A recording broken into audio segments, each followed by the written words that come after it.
Est-ce que toi, tu es capable Nadine, d'accepter les gens qui rentrent? Parce que si je me mets en plein écran, je les verrai pas, je crois. Là, je viens de les accepter, là.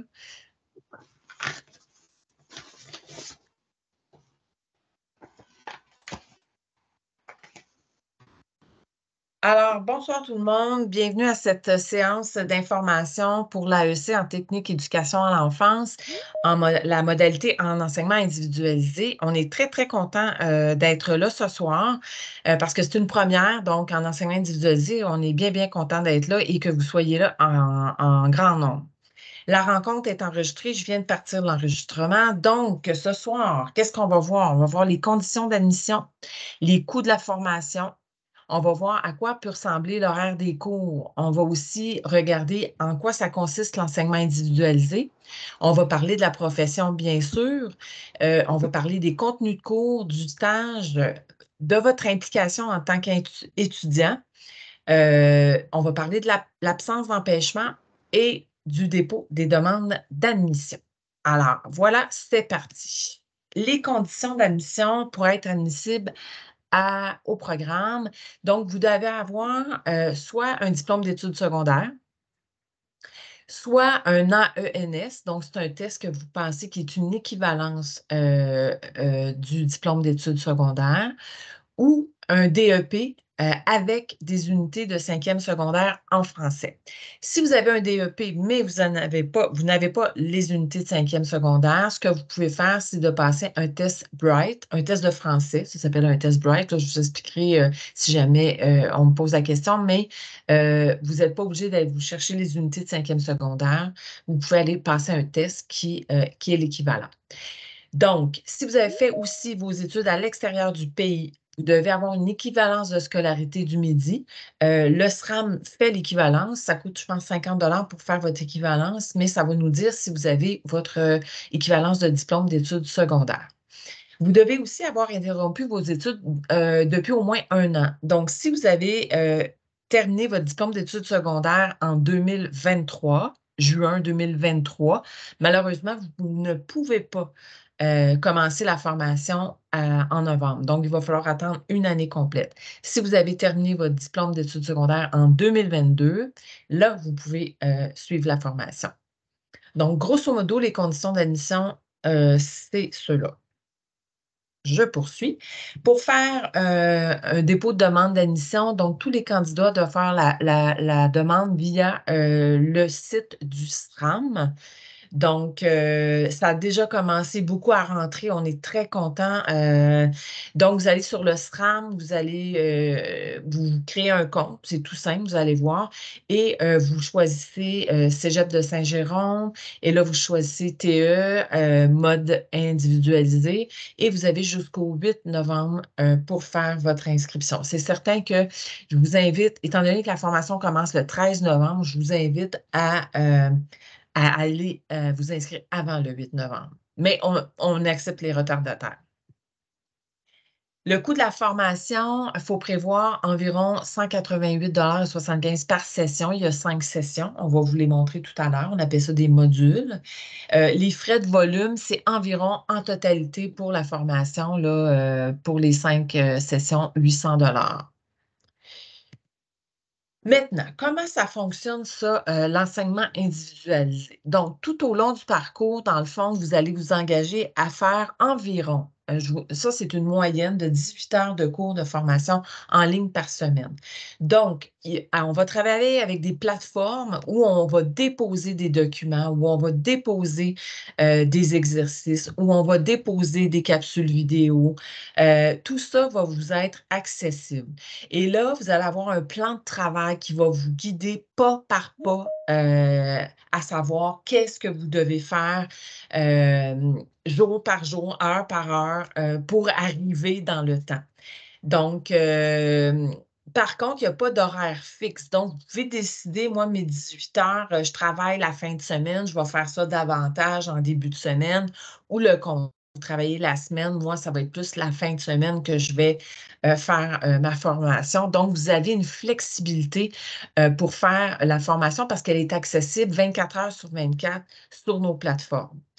C'est certain que votre enseignante, qui sera Nadine, qui est avec nous ce soir, elle va vous parler tout à l'heure, elle va avoir un calendrier fixe pendant la semaine où elle va avoir des plages horaires où vous allez pouvoir en tout temps la contacter. Donc, vous regardez son horaire, vous dites, ah, Nadine est disponible, moi je m'en vais, je lui parle via Teams, on va vraiment fonctionner avec Teams.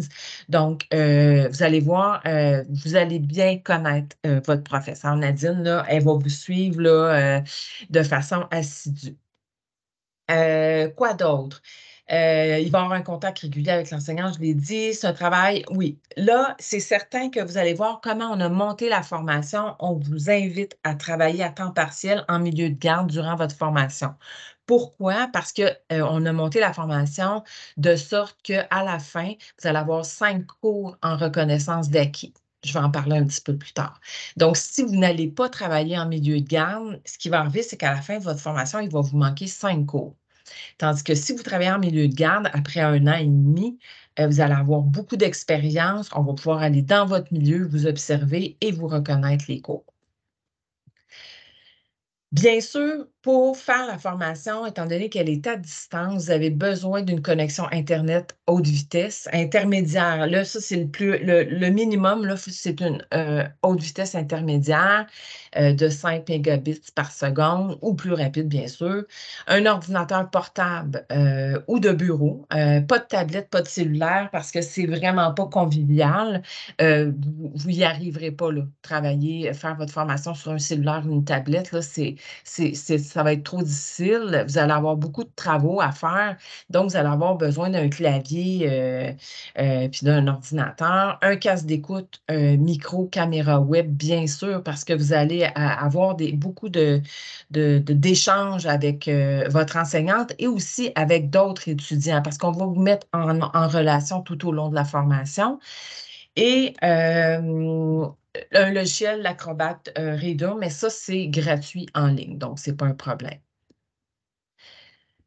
Maintenant, comment on a justement séquencé les cours? Il y a 5 modules, donc le module 1 débuterait le 13 novembre pour se finir le 9 février.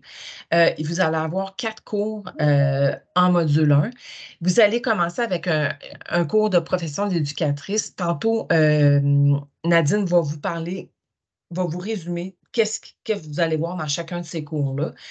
Mais moi, je vous parle plus de la séquence, comment ça fonctionne. Profession d'éducatrice, c'est un 45 heures. Ça commence le 13 novembre, ça finit la date n'est pas bonne, le 1er décembre. Oui, ça se peut que ce soit le 1er décembre. Oui, exactement. Et ça va se chevaucher à la dernière semaine avec observation de l'enfant. Donc, normalement, vous commencez un cours, vous en finissez un, vous en recommencez un autre, vous en finissez un autre. C'est comme ça que ça fonctionne. Parfois, il va y avoir un chevauchement de 2 cours en même temps. Dans le fond, pour donner toujours un 18 heures environ par semaine. Et ça va aller comme ça jusqu'au 12 février. 12 février, tantôt, je vais vous parler, il va y avoir la possibilité d'entrer d'autres étudiants. Donc, ça va être entrée-sortie variable. Vous, si vous dites, hein, moi, le 13 novembre, là, c'est pas possible, c'est trop tôt, sachez que vous allez pouvoir rentrer le 12 février. Si c'est pas possible le 12 février, ben, au module 3, le 6 mai, vous allez pouvoir embarquer dans la formation. Tout au long de l'année, à chaque début de module, il va y avoir des nouveaux étudiants qui vont embarquer. On appelle ça entrée et sortie variable.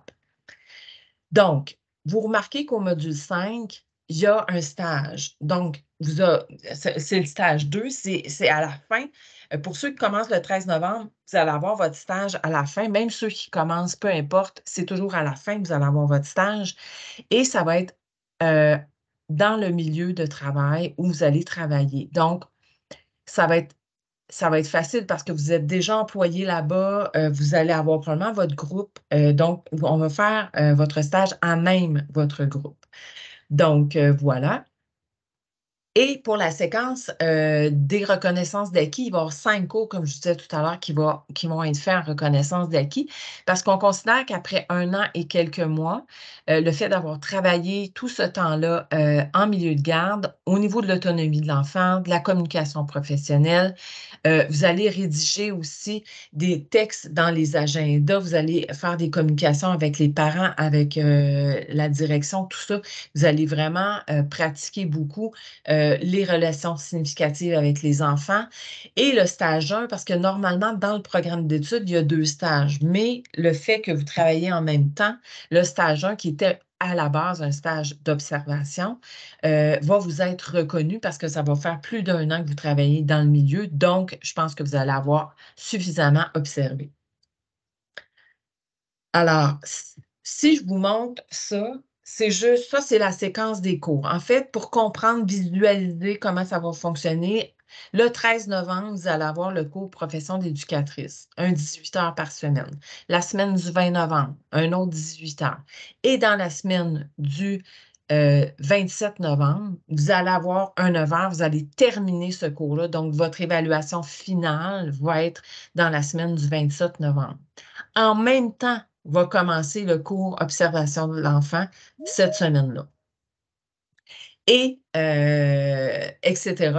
Ça continue comme ça pour le cours de sécurité en milieu de garde qui va commencer le 8 janvier et intention pédagogique qui, lui, va commencer le 22 janvier. Et à partir du 12 février, ce qui est en jaune, c'est le nouveau module, le module 2 qui va démarrer. C'est là qu'il peut y avoir d'autres entrées d'étudiants qui pourront s'ajouter au groupe. Alors, je vais reculer pour que Nadine, je vais fermer mon micro pour que Nadine puisse nous parler, nous résumer en fait, qu'est-ce qu'on va voir dans les cours. Bien, bonsoir tout le monde. Moi, c'est Nadine, puis j'enseigne à l'AEC au Cégep de Saint-Jérôme depuis quelques années. Puis, c'est ça, donc ça va être tout nouveau pour moi aussi, l'enseignement individualisé. Donc, j'ai commencé à travailler sur certains cours. Puis, je vais faire un petit résumé là, du contenu là, des différents cours là, au programme. Donc, le premier cours, c'est profession d'éducatrice, d'éducateur en enfance. Donc, c'est ici qu'on va voir vraiment là, toutes les tâches, les rôles des éducatrices, des éducateurs dans les services de garde. On va vraiment comprendre comment ça fonctionne, là, les différents services de garde, parce qu'il y en a plusieurs. Il y a la garderie qu'on connaît le plus, les CPE, les centres de la petite enfance, mais il y a des garderies privées aussi subventionnées.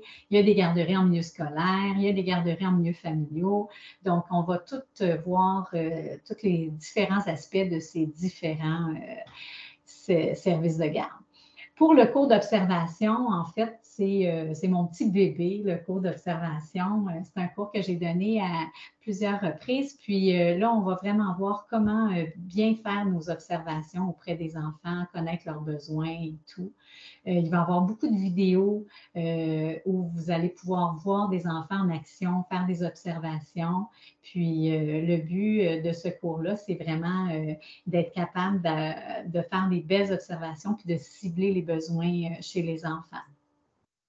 Donc, tantôt, je pourrais vous donner un petit exemple d'un cours asynchrone, comme on dit, un cours ou une présentation PowerPoint que vous allez visionner vous-même seul, qui est un petit peu interactive malgré tout. Donc, le cours après, c'est sécurité en milieu de garde. Donc là, c'est là où on va voir là, tous les aspects là, de sécurité qu'il faut respecter dans les milieux de garde. Le cours d'intention pédagogique, c'est le cours où on va voir toutes les différentes approches pédagogiques qui existent, puis aussi voir aussi qu'est-ce qui nous ressemble le plus. On va travailler vraiment avec les différents programmes pédagogiques qui existent, puis aller vraiment décortiquer tout ça, puis voir les différences entre les différents programmes éducatifs. Donc, ça, c'était le module 1. Donc, après, on s'en va au module 2, la santé de l'enfant. Donc, la santé de l'enfant, hein, on sait que c'est important de connaître toutes les petites maladies qui peuvent apparaître là, à la petite enfance, puis même au milieu scolaire. Donc, tout aussi les protocoles qui sont importants de respecter dans les services de garde. Pour intervention éducative auprès des 0-2 ans. En fait, vous allez avoir 3 cours d'intervention éducative, un cours 0-2 ans, un cours 2-5 ans, un cours 5-12 ans. Donc, ces cours-là, ils vont regrouper les mêmes compétences. En fait, c'est des compétences d'animation, de préparation d'activités, planification, organisation. Donc, ces 3 cours-là se ressemblent beaucoup, mais la seule différence, c'est qu'on va aller vraiment cibler les enfants d'un certain groupe d'âge. C'est vraiment des cours très intéressants parce que vous allez devoir planifier, organiser des activités, puis penser aux différents besoins que vous pouvez répondre avec les activités que vous allez proposer. Vous allez vraiment apprendre à bien planifier vos activités, bien les organiser, penser à toutes sortes d'aspects. C'est certain que si vous travaillez déjà dans le milieu, vous allez pouvoir mettre en œuvre les activités que vous proposez dans vos différents travaux. Donc, ça peut être très intéressant. Vos planifications peuvent être faites à partir de vos travaux. Donc, là, j'ai parlé des cours d'intervention. Il y a le cours aussi d'intervention relié au comportement, parce qu'on sait que quand on travaille avec les enfants, là, on vit avec des enfants qui ont toutes sortes de comportements. Donc, c'est important de pouvoir bien intervenir là, quand certains comportements peuvent être plus dérangeants, et puis aussi pour répondre aux différents besoins des enfants. Pour le besoin, on est rendu au module 3, besoin particulier. Excuse-moi, Nadine.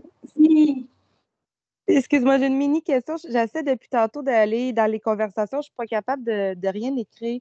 Je sais, Marie-Josée nous a dit que c'était à la fin de la formation. Là, puis je ne suis pas capable d'écrire les questions, mais moi, j'ai mon service de garde en milieu familial.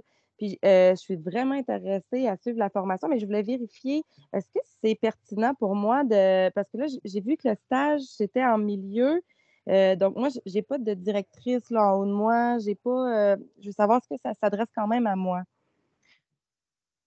Marie-Josée, je vais te laisser répondre à cette question-là. J'ai pas saisi, c'est en milieu de garde? C'est où? C'est un milieu oui, familial. En milieu oui, familial. Oui. C'est une bonne question parce que il faut absolument qu'il y ait quelqu'un qui vous supervise, là. C'est ça. Moi, j'ai Êtes-vous personne. là, écoutez, je peux pas vous répondre là. Parce OK. que, si vous êtes affilié à un CPE, vous avez une coordonnatrice, il y a plein de possibilités, là.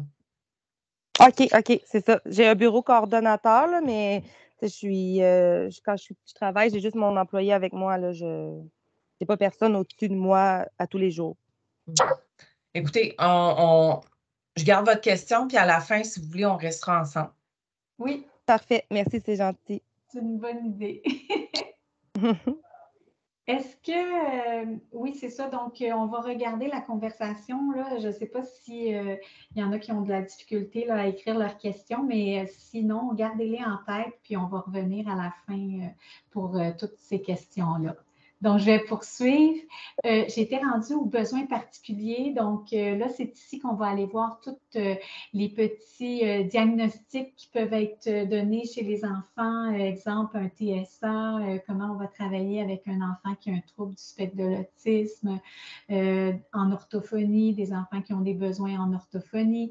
Donc, c'est ici qu'on va aller vraiment avec les besoins particuliers des enfants. Donc, j'ai parlé des interventions éducatives auprès des 5-12 ans. Partenariat professionnel, un cours super intéressant où on va vraiment aller voir là, comment vraiment aller chercher les ressources nécessaires, travailler en collaboration avec différents ressources qu'on a autour de nous. Aussi, ça va être beaucoup travailler avec les spécialistes, si on a des orthophonistes qui viennent dans notre milieu, si on a des éducateurs spécialisés, des orthopédagogues pour les écoles. Donc, on va parler de tout ça. Puis aussi d'aller travailler aussi avec tout ce qui est communautaire. Donc, un cours très intéressant.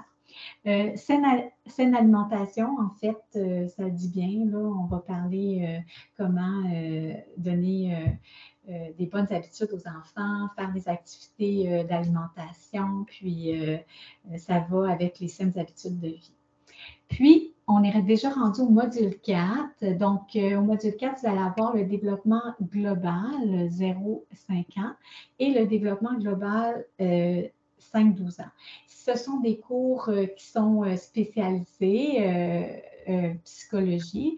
Donc, souvent, ces cours-là sont donnés par une autre personne qu'une enseignante en technique d'éducation à l'enfance. Donc, vous allez aller vraiment voir le développement de l'enfant, puis parler psychologie. C'est des cours qui sont très intéressants, qui nous permettent de bien connaître tout le développement des enfants de 0 à 12 ans. Au module 5, Marie-Josée en a parlé tantôt, c'est votre stage final, le stage 2, que vous faites dans votre milieu de travail.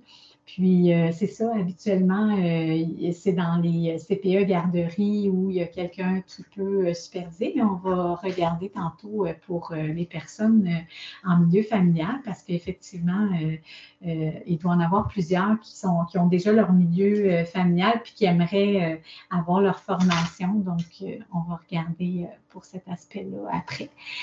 Puis, on a parlé de la RAC. Bien, dans le fond, la RAC, c'est vraiment des cours que vous faites tout en travaillant. Il y a certaines compétences dans certains cours où on doit aller vous observer pour les voir. Puis, il y a d'autres cours, c'est des travaux écrits que vous allez faire puis que vous allez avoir un retour là, par un enseignant aussi.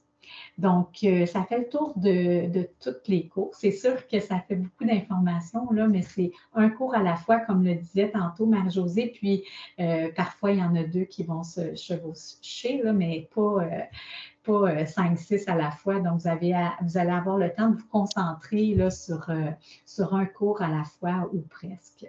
Donc, si vous voulez, je vais vous donner une petite aperçu de qu'est-ce que ça peut avoir l'air un cours asynchrone. Parce que je vais faire, c'est que je vais partager mon écran, puis je vais vous montrer une diapo que j'ai préparée pour le cours d'observation. Donc, je vais faire ici, comme ça, tout l'écran, ça, partager, je vais aller ici. Est-ce que vous voyez mon écran? Oui. Donc, super. Donc, ici, c'est comme si je le mets en diaporama. C'est une diapo du cours d'observation. Donc là, vous avez un petit exercice d'observation, une visite virtuelle d'un CPE. Donc là, vous avez vidéo, cliquez sur la photo pour visionner la vidéo. Alors, vous allez cliquer sur la photo, la vidéo va partir. Puis ensuite, je vous demande de noter vos observations de l'environnement. Donc là, vous allez regarder la vidéo, puis vous allez noter différents trucs de l'environnement de la vidéo. Après, ensuite, je vous demande, avez-vous beaucoup d'observations? Je vous demande de m'envoyer 10 observations suite au visionnement de la visite virtuelle du CPE Bambouli. Là, j'ai marqué MIO, là, c'est une forme de communication qu'on peut avoir, mais ça pourrait être par Teams, ça, on va tout voir là, les modes d'échange qu'on va utiliser. Mais moi, j'aime beaucoup utiliser le MIO. Ensuite, vous cliquez sur l'autre diapo. Puis là, vous avez des lectures à faire. Donc, le processus de l'intervention éducative, lecture page 5 et 6 dans votre livre RPI au cœur du processus éducatif. Donc, ça, c'est une lecture que vous avez à faire. Puis ensuite, si on continue, il y a d'autres diapos là, qui vous donnent des informations. Puis, sur certaines diapos, vous avez des exercices à faire. Donc, pages 7 et 8 dans votre manuel RPI. Et puis, tous ces trucs-là, je vais fermer mon partage. Tous ces trucs-là que vous faites, je vais revenir à mon écran, excusez. Je vais revenir à vous. OK. Donc, je suis revenue. C'est ça, dans le fond, tous les exercices que vous faites comme ça, quand on se rencontre, on se partage les exercices que vous avez faits, on partage vos observations, on en discute. Moi, je peux valider les apprentissages que vous avez faits lors de nos rencontres. Puis, c'est certain que vous avez un plan de leçon où vous allez voir vraiment les évaluations sommatives. Ça veut dire qui comptent, les travaux qui comptent. Je vais bien vous les expliquer, donc vous les faites, je les corrige, un peu comme les étudiantes en présentiel font. Donc, ça vous donne un petit aperçu là, de comment ça peut se passer. Puis, vous allez à votre rythme. Moi, j'ai conçu les cours pour que ça dure à peu près 2h30 par cours, mais tu sais, vous pouvez faire une demi-heure quand vous avez une demi-heure, puis reprendre à la même place. Ça va vraiment être à vous là, de voir l'horaire qui vous convient. C'est ce qui est génial par ce mode d'enseignement-là. Donc, si vous avez des questions, vous pouvez aller dans la conversation, les noter, puis on pourra les répondre à la toute fin. Nadine, tu viens de dire quelque chose d'important. C'est génial, mais en même temps, il faut avoir une discipline. Il faut être capable de se dire, bon, écoutez, mon cours, il dure 45 heures en 3 semaines. Donc, si la première semaine, je fais rien, ça ne me tente pas, la deuxième semaine, vous n'allez pas avoir 18 heures à faire, mais vous allez avoir le double. Donc, il faut vraiment être discipliné puis dire, chaque semaine, moi, je consacre du temps dans mon horaire, puis peut-être vous mettre des cases horaires là, pour vraiment ça. Puis il y a des rencontres de toute façon avec Nadine. Donc, si vous n'êtes pas présent à la rencontre, bon, vous allez prendre du retard parce que l'examen, les travaux, il y a des travaux à remettre assez rapidement. Dans la première semaine, vous allez voir, il y a un travail à remettre, je pense, pour la semaine suivante et ça va vite quand même, là, parce que vous avez uniquement un cours à la fois et non pas plusieurs cours. Exactement. Donc, on va continuer la présentation. On était rendu au stage. On en a parlé un petit peu tantôt, mais je vais te laisser aller, Nadine. Oui, donc durant le stage, les compétences professionnelles, il y a beaucoup de savoir-être. Hein? On parle beaucoup du savoir-faire, mais le savoir-être est très, très, très important. Donc, ça va être important là, d'avoir des belles attitudes professionnelles, établir un environnement sain et sécuritaire. Donc, on va avoir vu tout cet aspect-là dans le cours de sécurité. Maintenir un équilibre personnel, hein, quand c'est important de prendre soin de nous aussi, si on veut bien prendre soin des enfants. Démontrer un sens de l'initiative, avoir confiance en soi, démontrer de la chaleur humaine. On va le voir beaucoup dans Relations significatives quand vous allez être en RAC. Respecter l'éthique de la profession. Donc, ça, c'est tous des aspects qu'on va voir là, dans les premiers cours là, de profession d'éducatrice, d'éducateur. Donc, souvent, le stage, c'est comme la finale. Donc là, vous allez pouvoir tout démontrer les compétences que vous avez eues au cours de la formation. Les perspectives d'emploi puis les salaires moyens. Ici, on voit l'échelle des éducatrices qui sont non qualifiées. Donc, c'est certain que cette formation-là, quand vous allez la terminer, vous allez être dans cette échelle, mais au cours des années, dans le fond, après 3 ans, habituellement, là, le nombre d'heures exact, là, c'est 4000, je vais le dire. 4992. Exactement. Ça donne 3 ans à temps plein. Bien, à temps plein, à 4 jours semaine. Souvent, les horaires dans les CPE, c'est 4 jours semaine. Donc, si on calcule 32 heures semaine, ça donne 3 ans. Donc, c'est certain que quand vous allez avoir 3 ans, là, vous tombez dans une autre échelle parce que là, vous êtes considéré comme une éducatrice pleinement qualifiée. Donc, c'est l'échelle salariale qui s'est un petit peu bonifiée au cours des dernières années, puis qu'on souhaite, on se croise les doigts, qu'elle se bonifie encore. Toutes les éducatrices travaillent dans ce sens-là. Vérification de l'absence d'empêchement. Je ne sais pas si parmi vous, il y en a qui travaillent déjà dans le milieu, mais on a tantôt une étudiante une future étudiante peut-être qui est en milieu familial. C'est certain qu'on a besoin d'avoir l'absence d'empêchement. Donc, ça, c'est une demande, une obligation légale. Donc, la vérification de l'absence d'empêchement a pour objet de garantir la sécurité des enfants. Les centres de la petite enfance et les garderies ont l'obligation légale de s'assurer que toutes les personnes majeures qui travaillent ou qui sont appelées à travailler dans un service de garde ont fait l'objet d'une vérification de l'absence d'empêchement. Donc, il s'agit d'un comportement qui pouvant raisonnablement faire craindre pour la sécurité physique et morale d'un enfant. Donc, à ce moment-là, vous autorisez qu'on vérifie l'absence d'empêchement auprès des postes de police. C'est un procédé là, assez simple. Là. On vous fait remplir l'autorisation, c'est vérifié, puis après, vous avez l'autorisation d'aller travailler dans les centres de la petite enfance, puis dans les milieux où il y a des enfants. Ici, on a une petite vidéo. Est-ce que tu je la pars. C'est un témoignage sur la profession.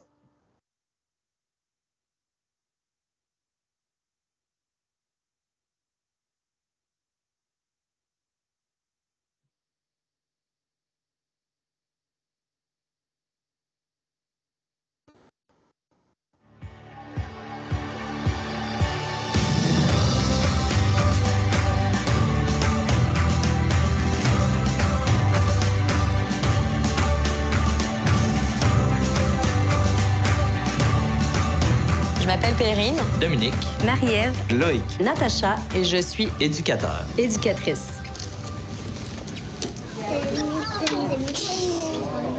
Allô, comment tu vas? Comment tu vas? Bien. Oh. Ce qui me rend le plus heureux au travail, c'est de rentrer au travail. Parce que pour moi, c'est jamais vraiment du travail. Quand tu rentres en service de garde, c'est prendre du plaisir avec les enfants et s'amuser. J'ai choisi le métier d'éducatrice pour travailler au quotidien avec les enfants, aussi pour avoir une relation avec une équipe de travail. Moi, ce que j'aime, c'est voir les enfants au quotidien jouer, se développer, gagner de l'autonomie. Le rôle d'une éducatrice, c'est d'assurer le bien-être et la sécurité des enfants par l'implication chaleureuse et la collaboration avec les parents qui est très, très importante. Que ce soit au niveau du langage, que ce soit au niveau affectif, social, ces choses-là. Donc, c'est de travailler avec les enfants, puis de mettre une base pour plus tard dans leur vie puis à l'école, qui est la prochaine étape après. Pour moi, les qualités d'une éducatrice, c'est quelqu'un qui va être patiente, qui a beaucoup, beaucoup d'énergie, parce que ça prend beaucoup d'énergie pour passer des journées avec des enfants. Avoir une bonne écoute, parce que les parents, souvent, ils viennent te parler de leur enfant, de leurs problématiques à la maison. Avoir de l'imagination, savoir gérer des situations, mais toujours apporter ça avec une touche d'humour. Les avantages en tant qu'éducateur, c'est les horaires flexibles. On peut travailler 4 jours ou 5 jours semaine. Et bien sûr, les conditions de travail qui sont excellentes avec des salaires qui sont très intéressants. À la sortie de l'école, les perspectives d'emploi sont vraiment bonnes. Moi, quand j'ai terminé tout de suite en finissant l'école, la semaine d'après, je rentrais au travail. Le métier d'éducatrice, sur le plan professionnel, il m'apporte de la confiance en moi et de la valorisation. Parce que chaque jour, les enfants, il nous faut nous reconnaître qu'on est un petit peu importante pour eux. Et puis que ce qu'on fait, c'est utile. Quand je demande aux parents si ça va, ils finissent toujours par dire merci de t'occuper de mon enfant. C'est un moment que je vis à tous les jours.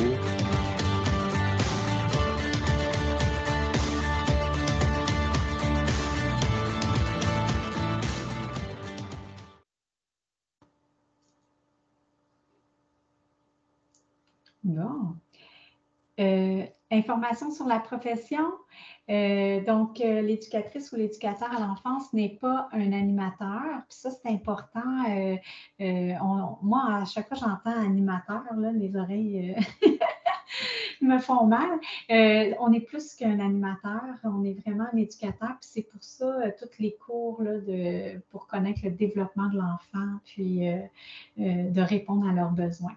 Donc, dès la mise en contact avec son milieu de travail, elle ou il doit entre autres, assurer la sécurité de l'enfant, évaluer les besoins de l'enfant, autant de l'hygiène, le confort, sommeil, alimentation, établir une relation significative avec l'enfant, maintenir un climat propice à l'évolution de l'enfant, concevoir, organiser, animer et évaluer des activités quotidiennes adaptées, puis tout ça en respectant le programme éducatif. Ça, on va le voir dès le début, le programme éducatif Accueillir la petite enfance. Jouer un rôle de partenariat auprès de différentes personnes. Hein, c'est important, la collaboration avec les parents, la communication. Participer activement et de façon régulière aux activités quotidiennes et aux réunions d'équipe avec ses collègues de travail. Donc, c'est des informations qui sont importantes là, sur la profession d'éducatrice, éducateur.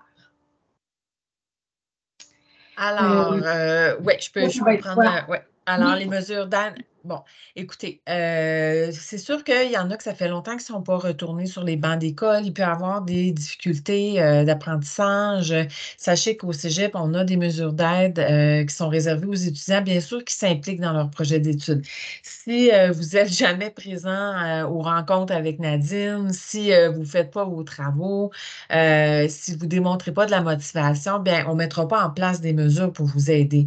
Mais si on voit que vous êtes vraiment très assidu, motivé, vous travaillez fort, mais malgré tout, vous avez des difficultés, bien, on va pouvoir mettre des mesures en place qui pourraient ressembler à du tutorat, soit par l'enseignante ou par d'autres étudiants. Puis on a aussi des mesures qui existent. Sauf que sachez qu'en enseignement individualisé, ça peut être plus facile pour vous, ceux qui ont de la difficulté, mais ça peut être aussi plus difficile pour certains. Donc, ça dépend où vous vous situez dans votre chaîne d'apprentissage. Mais sachez que ça existe. C'est ce qu'on voulait vous dire. Alors, OK. Là, je vais arrêter le partage et je vais arrêter l'enregistrement. Et on va aller aux périodes de questions. Oui, j'en ai vu passer tout plein